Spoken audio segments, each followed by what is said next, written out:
Hello dear students, let's start our study once again। इसके पहले वाली वीडियो में मैं आप लोगों को नॉन फाइनाइट में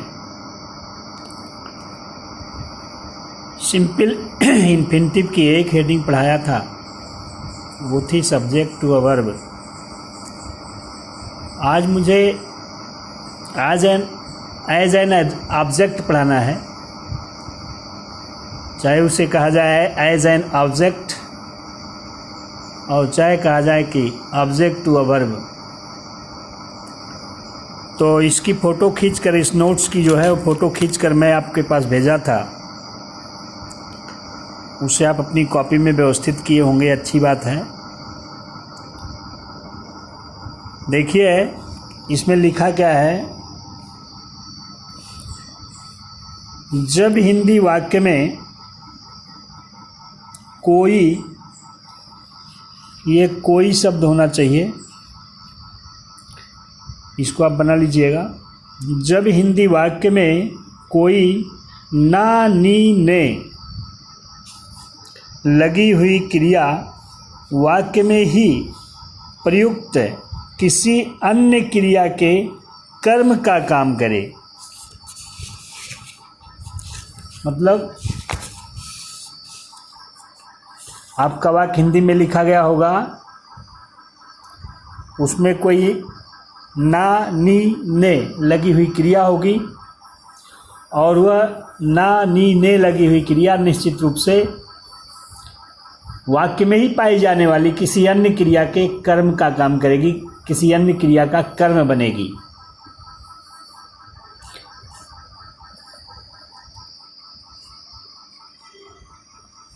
देखिए हमने लिखा है, अर्थात वाक्य में कर्म का काम करे, अर्थात वाक्य में निश्चित रूप से दो क्रियाएं पाई जाएं और उस अन्य क्रिया में क्या लगाकर प्रश्न पूछने पर उत्तर के रूप में वही ना लगी हुई क्रिया ही प्राप्त हो, तो ऐसी ना लगी हुई क्रिया को हम सिंपल इन्फिनिटिव का ऑब्जेक्ट टू अ वर्ब कहते हैं। मतलब हिंदी में जो वाक्य लिखा गया होगा उसमें निश्चित रूप से दो क्रियाएं होंगी, मुख्य क्रियाएं, एक ना लगी हुई क्रिया होगी और एक अन्य क्रिया होगी।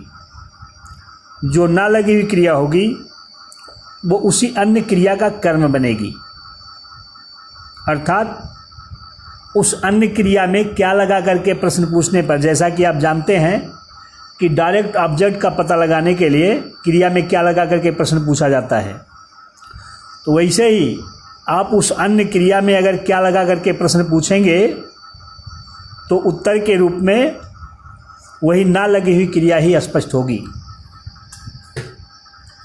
ये बिल्कुल निश्चित है।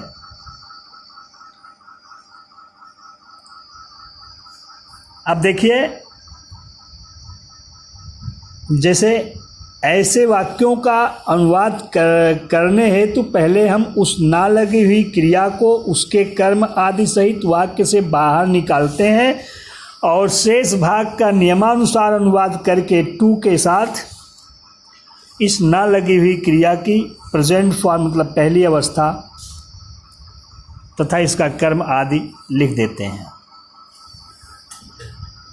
मतलब आपको इस ना लगी हुई क्रिया से कोई संबंधित नियम कोई नहीं लगाना है। आपको करना क्या है, जब कोई ना लगी हुई क्रिया किसी अन्य क्रिया के कर्म का काम करे, किसी अन्य क्रिया का कर्म बने, तो आपको अनुवाद करते समय करना क्या है कि उस ना लगी हुई क्रिया को उससे संबंधित शब्दों सहित वाक्य से बाहर निकाल दीजिए। जितना बचे उतने का अनुवाद आप नियमानुसार कीजिए और अनुवाद करने के बाद टू लगा करके इस ना लगी हुई क्रिया की पहली अवस्था और इससे संबंधित शब्दों को लिख दिया जाता है। इसमें भी अपवाद है, जैसे नोट हमने लिखा है, दो नोट। देखिए लिखे हैं कि यदि ऐसे वाक्य में ना लगी हुई क्रिया नो जानना का कर्म बन रही हो, मतलब कोई ना लगी हुई क्रिया हो और जो अन्य क्रिया हो वो जानना हो, नो KNOW। उस जानना वाली क्रिया में अगर आप क्या लगा करके प्रश्न पूछें, उत्तर के रूप में ना लगी हुई क्रिया मिल रही हो और आप उसका अनुवाद कर रहे हो, तब क्या करते हैं? मतलब ये ना लगी हुई क्रिया जानना क्रिया का कर्म बन रही हो तो इसे ना लगी हुई क्रिया को, इस ना लगी हुई क्रिया को अंत में लिखने से पहले टू नहीं बल्कि हाउ टू लिखा जाता है। इसे मुख्य क्रिया के रूप में नो शब्द रहेगा अगर, तो इसे इन्फिनिटिव जो है टू लगा करके नहीं बनाया जाता है, हाउ टू लगा करके बनाया जाता है। बस ये जानिए। एक नियम यह है। दूसरा अपवाद क्या है? यदि ना लगी हुई क्रिया let, bid, see, feel, make, hear आदि का कर्म बने तो इस ना लगी हुई क्रिया को की पहली अवस्था अंत में लिखने से पूर्व टू नहीं लगाते हैं। ऐसी स्थिति को हम इन्हें वेयर इन्फिनिटिव कहते हैं। मतलब तो समझ रहे होंगे। अगर मुख्य क्रिया के रूप में नो शब्द पाया जाए तो टू नहीं बल्कि हाउ टू लगाते हैं, ठीक। और अगर मुख्य क्रिया के रूप में ये शब्द पाए जाएं, लेट माने अनुमति देना, बिड माने आदेश देना या बोली लगाना, नीलामी की बोली लगाना, सी माने देखना, फील माने महसूस करना, मेक माने बनाना, हियर माने सुनना। ओवर हियर भी शब्द इसी में है, ठीक है। मतलब वॉच माने देखना, बिहोल्ड माने देखना, ये सब इसी में जोड़ा जाता है। हमने सी लिख दिया है तो इसमें सब आ जाएगा, ठीक है। अगर इन मुख्य क्रिया के रूप में ये सभी हों, इनका कर्म वो ना लगी हुई क्रिया बन रही हो तो ना तो टू लगाओ ना तो हाउ टू लगाओ, केवल मुख्य क्रिया की पहली अवस्था लिख दो, वो भी इन्फिनिटिव बनेगी। इसे आप इस यूज को जो है बेयर इन्फिनिटिव कहा दिया जाता है। इसका नाम जो है बेयर इन्फिनिटिव हो जाता है कि मुख्य क्रिया अगर वाक्य में ये सभी हो और ना लगी हुई क्रिया इनका ऑब्जेक्ट बन रही हो तो वहाँ बेयर इन्फिनिटिव का प्रयोग होता है, मतलब टू नहीं लगाया जाता है, ठीक। देखिए उदाहरण में लिखा है, वह धूम्रपान करना छोड़ दिया। वह धूम्रपान करना छोड़ दिया। देखिए इसमें कर्ता वह है और क्रिया एक क्रिया है धूम्रपान करना, ना लगी हुई क्रिया, और छोड़ देना ये दूसरी क्रिया है। आप इस दूसरी क्रिया में क्या लगा करके प्रश्न पूछिए, उत्तर के रूप में ये ना लगी हुई क्रिया मिलेगी।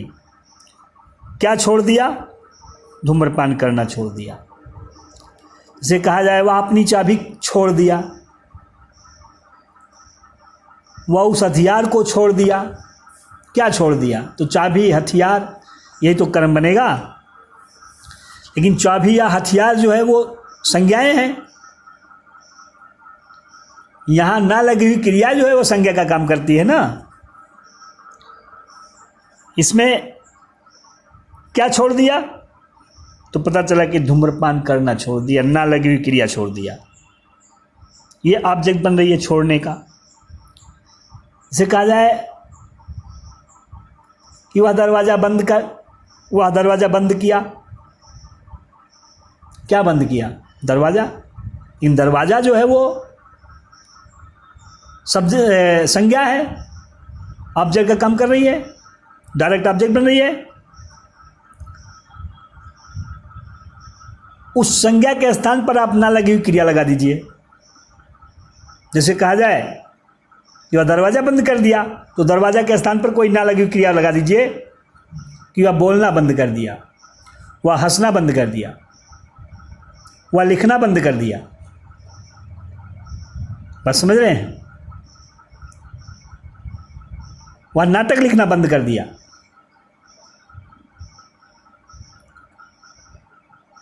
वह खेलना बंद कर दिया।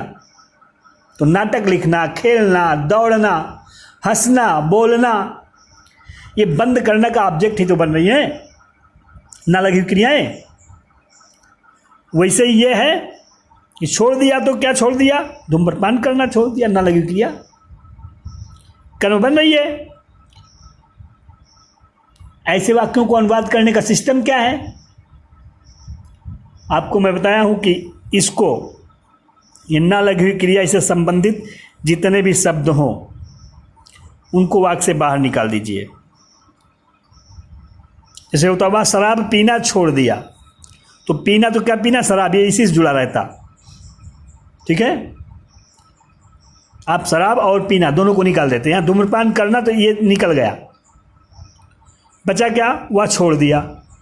जिस टेंस का वाक्य है वैसा वैसे इसको बना दीजिए। पास्ट इंडेफिनिट टेंस का अफर्मेटिव सेंटेंस बन रहा, वह छोड़ दिया। ही गेव अप, वह त्याग दिया। ही गेव अप। अब उसके बाद क्या छोड़ दिया, धूम्रपान करना, ये ना लगी क्रिया, इसका ऑब्जेक्ट बन रही है। टू लगा करके इस पहले उसका लिख दीजिए, टू स्मोक, बस सही हो गया। He gave up to smoke, वह धूम्रपान करना छोड़ दिया, त्याग दिया। बूढ़ा आदमी थोड़ी देर आराम करना चाहता है। चाहता है तो क्या चाहता है, थोड़ी देर आराम करना, ये आप वाक्य से बाहर निकाल दीजिए। ठीक, जो बचे, भाई जिसे कहा जाए कि बूढ़ा आदमी मिठाई चाहता है, तो मिठाई ऑब्जेक्ट हो जाएगा। बूढ़ा आदमी अपनी छड़ी चाहता है, बूढ़ा आदमी एक छाता चाहता है, तो छड़ी, छाता, मिठाई, दवाई, ये सब कर्म ही तो होंगे, लेकिन संज्ञाएं होंगी। वो आपने कर्म के रूप में संज्ञा का प्रयोग नहीं किया, ना लगी हुई क्रिया का प्रयोग कर दिया। क्या चाहता है, आराम करना, समझे।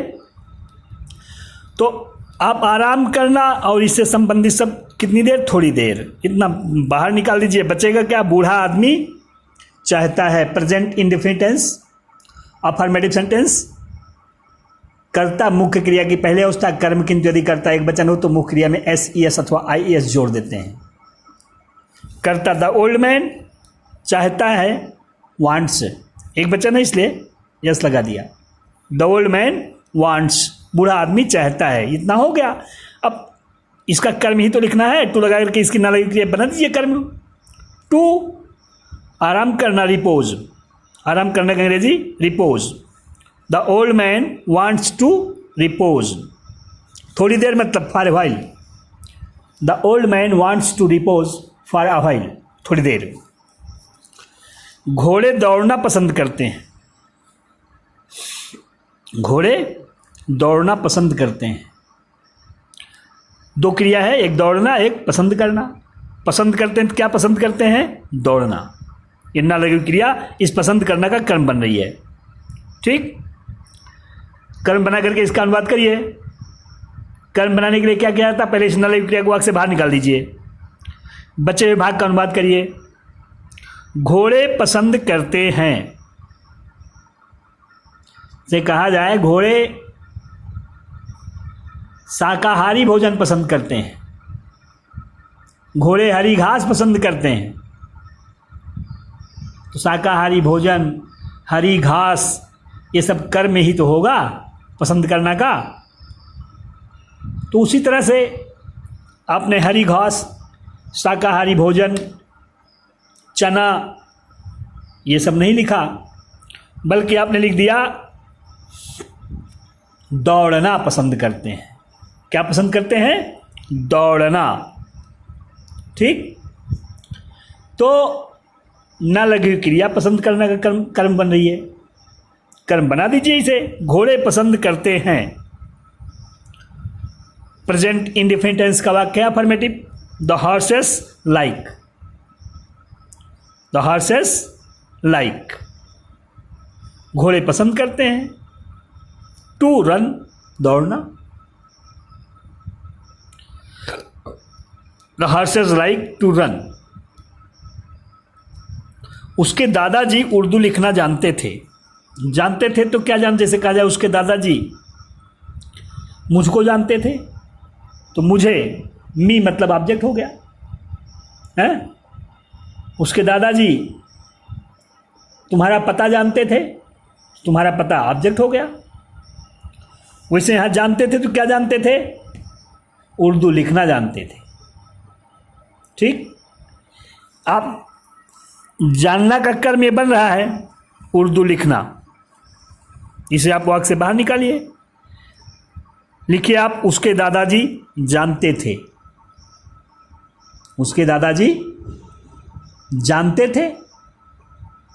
पास्ट इंडेफिनिट टेंस का अफर्मेटिव सेंटेंस है, कर्ता मुख्य क्रिया की दूसरी अवस्था कर्म।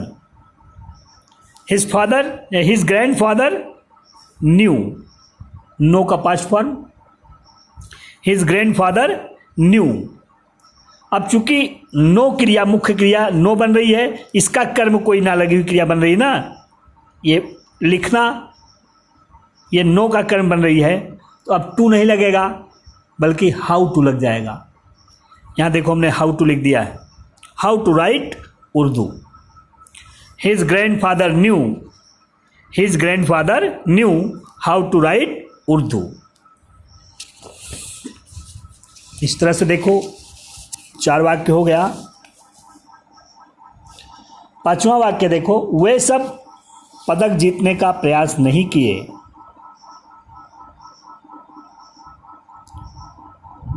क्या प्रयास नहीं किए? जीतने का प्रयास नहीं किए, है ना?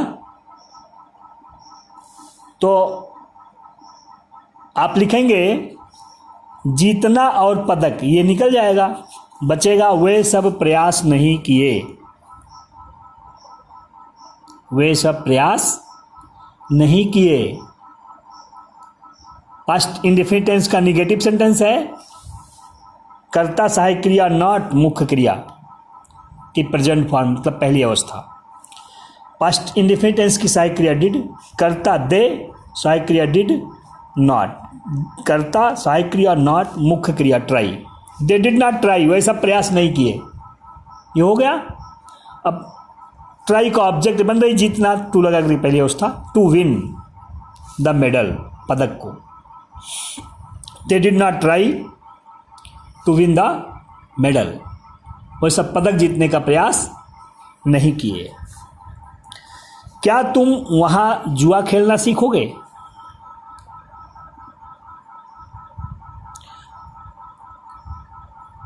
लिखा गया है क्या तुम वहां जुआ खेलना सीखोगे? सीखोगे मतलब फ्यूचर इंडेफिनिट, क्या सीखोगे? जुआ खेलना। ये ना लगी क्रिया इस सीखना का कर्म बन रही है। जैसे कहा जाए क्या तुम वहां अंग्रेजी सीखोगे, तो अंग्रेजी कर्म बनेगी। क्या तुम वहां जादू सीखोगे, तो जादू कर्म बनेगी। लेकिन अंग्रेजी, जादू ये सब संज्ञाएं हैं, आप संज्ञा का प्रयोग नहीं किए बल्कि ना लगी हुई क्रिया लगा दिए, सीखना का ऑब्जेक्ट बना दिए ना लगी हुई क्रिया को। तो आप वही अनुवाद करने का नियम यही है, ऑब्जेक्ट चूंकि बन रहा है तो पहले इसको आप वाक्य से बाहर निकालिए, जुआ खेलना, ये वह बाहर निकल गया। बचेगा क्या तुम वहां सीखोगे, फ्यूचर इंडेफिनिट टेंस, सहायक एस और नो टाइप क्वेश्चन, सहायक क्रिया कर्ता मुख्य क्रिया कर्म। विल यू लर्न, सहायक क्रिया कर्ता मुख्य क्रिया कर्म। कर्म तो अभी जो है वो ना लगी हुई क्रिया है, अब लिखना है यहाँ, ये सिंपल टाइम सिंपल प्लेस दिया था, इसको लिख दिया पहले यहीं पर। विल यू लर्न देयर, क्या तुम वहां सीखोगे? क्या करना? जुआ खेलना, to gamble. Will you learn there to gamble, क्या तुम वहां जुआ खेलना सीखोगे? क्या अधिकारी उन्हें घर जाने को का आदेश नहीं दिया था। लिखा गया है क्या अधिकारी उन्हें घर जाने का आदेश नहीं दिया था। आदेश नहीं दिया था, ये पास्ट परफेक्ट टेंस हो जाएगा। सबसे पहले क्या पाया जा रहा है, बीच में नहीं पाया जा रहा है, यस और नो टाइप क्वेश्चन ही निगेटिव बन जाएगा। आपको अनुवाद क्या करना है, क्या अधिकारी उन्हें आदेश नहीं दिया था। क्या अधिकारी उन्हें आदेश नहीं दिया था, इतने का अनुवाद करेंगे। पास्ट परफेक्ट टेंस में yes or no type question in negative बनाना है, हो जाएगा had the officer not bidden them, bid माने आदेश देना, had the officer not bidden them. अब हमेशा का ये नियम रहा है टू लगा करके पहली अवस्था लिखते हैं ना लगी हुई क्रिया की जाना की, लेकिन चूंकि let bid see make hear feel watch behold notice, ये सब ऐसी क्रियाएं हैं कि अगर मुख्य क्रिया के रूप में रहेंगी तो ये बेयर इन्फिनिटिव का प्रयोग किया जाता, टू नहीं लगाया जाता। सिंटैक्स के दृष्टि से भी ये इंपॉर्टेंट है, पता लगे कि ऐसे लिख दिया जाए यहाँ टू लगा दिया जाए, आप समझ नहीं पाओगे गलत है क्या गलत है, ठीक है। नो लिख करके और हाउ नहीं लिखा जाएगा, टू लिख दिया जाएगा, ये सिंटैक्स के दृष्टिकोण से भी इंपॉर्टेंट है, इस चीज़ पर ध्यान दीजिएगा। तो आप बिना टू लगाए इसको रेयर इन्फिनिटिव प्रयोग कर दिए, गो होम हो गया, had the officer not bidden them go home. 8वां है तुम्हें यह कार चलाना कौन सिखाया, सिखाया तो क्या सिखाया, कार चलाना, ये मुख्य क्रिया सिखाना, इसका कर्म बनना लगी हुई क्रिया कार चलाना, इसे आप वाक्य से बाहर निकाल दो, यह कार चलाना, बचेगा तुम्हें कौन सिखाया। पास्ट इंडेफिनिट टेंस कौन के द्वारा पूछा जाने वाला प्रश्न है, कौन के द्वारा पूछा जाने वाला प्रश्न चाहे जिस टेंस का रहता है, जिस टेंस का रहता है उसी टेंस के अफर्मेटिव सेंटेंस जैसा उसका ट्रांसलेशन किया जाता है, केवल कर्ता के स्थान पर हु लिख देते हैं और क्रियाओं का प्रयोग पूछे गए कर्ता के वचन के अनुसार किया जाता है। ये हु वाले वाक्यों का नियम है, आपको बताया गया है। तो अफर्मेटिव वाला प्लेसमेंट ऑफ वर्ड्स लगाया जाएगा, पास्ट इंडेफिनिट टेंस का वाक्य है सिखाया, मतलब पास्ट इंडेफिनिट टेंस का वाक्य है, तो पास्ट इंडेफिनिट टेंस के अफर्मेटिव सेंटेंसेस को अनुवाद करने का नियम है कर्ता मुख्य क्रिया की दूसरी अवस्था कर्म। अब आपको कर्ता के स्थान पर हु लिख देना है, हो जाएगा हु मुख्य क्रिया की दूसरी अवस्था कर्म, हो गया हु टॉट यू, तुम्हें कौन सिखाया, कर्म तक ये इनडायरेक्ट ऑब्जेक्ट है यू, हु टॉट यू, तुम्हें कौन सिखाया। अब क्या सिखाने की बात हो रही है, चलाना, टू ड्राइव, यह car this car, who taught you to drive this car, तुम्हें यह कार चलाना कौन सिखाया। अगला है मैं अक्सर दवाइयों को खाना कैसे भूल जाया करता हूँ, क्या भूलने की बात है, दवाइयों को खाना, ये आप वाक्य से बाहर निकालिए, बचेगा मैं अक्सर कैसे भूल जाया करता हूँ, यह हैप्टल एक्शन का वाक्य हमने लिख दिया है।